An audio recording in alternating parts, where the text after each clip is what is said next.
যারা যারা লক্ষ্মী ভাণ্ডারের টাকা পেতেন তাদের প্রত্যেককে অন্নপূর্ণা যোজনার টাকা দিতে হবে, এটি দাবি করছেন তৃণমূল বিধায়ক কুণাল ঘোষ।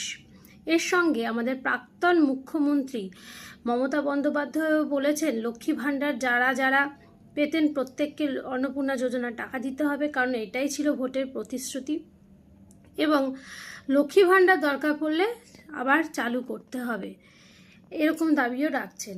বিরোধীদের দাবি যত স্ট্রং হবে তত টাকা পাওয়াটা তত বেশি মহিলাদের ক্ষেত্রে সুবিধা হবে।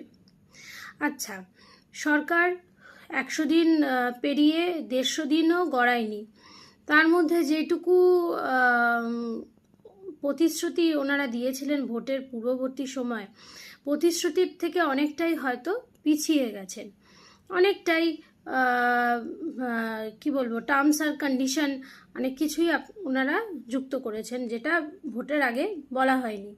সেক্ষেত্রে অনেকেরই মনে হতে পারে যে আমরা প্রতারিত হলাম, কিন্তু এটাও মানতে হবে যে চট করে কোনো একটা প্রকল্পকে মানে একেবারে প্রতিষ্ঠিত করা এই 6 মাসও হয়নি যে সরকার, তার পক্ষে একটু কঠিন ব্যাপারটা, সেটাও আমাদের বুঝতে হবে। তবে এটাও বুঝতে হবে যে প্রত্যেক মহিলাকে যেন এই টাকা প্রত্যেক মহিলাই যেন পায়। কারোর সরকারি চাকরি বলে, কারোর ইনকাম ট্যাক্স দিচ্ছে বলে, কেউ 10,000-এর বেশি রোজগার করছে বলে এই সমস্ত কারণে যেন না আটকে দেওয়া হয়।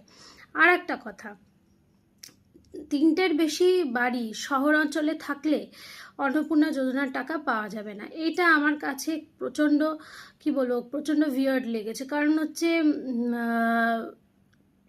শহর অঞ্চলে 3টের বেশি বাড়ি থাকলে সে বড়লোক, আর গ্রামাঞ্চলে 3টের বেশি বাড়ি থাকলে ঘর থাকলে তাহলে সে বড়লোক নয়, গরিবও হতে পারে। এটা আবার কি, ধরুন একটা একান্নবর্তী পরিবার, যদিও এখন একান্নবর্তী পরিবার সেভাবে কেউ নেই, তবুও যদি শ্বশুর শাশুড়ি নিয়ে সংসার হয়, সেখানে তো শ্বশুর শাশুড়ি থাকতে গেলেও তো তাদের একটা ঘর লাগবে, বাচ্চার জন্যও তো একটা ঘর লাগবে, নিজেদের থাকার জন্যও তো একটা ঘর লাগবে, তাহলে সেক্ষেত্রে 3টের অধিক তো ঘর হয়েই যাচ্ছে। এই ডিসিশনটা ঠিক আমার সঙ্গত লাগেনি। বাকি মুখ্যমন্ত্রীর কাছে আমাদের অনুরোধ, পুজোর আগে প্রত্যেকের মুখে হাসি ফোটান, প্রত্যেককে টাকা দিন, কারণ টাকা না দিলে এবার কিন্তু বিরোধীরাও আপনাদের চেপে ধরবে।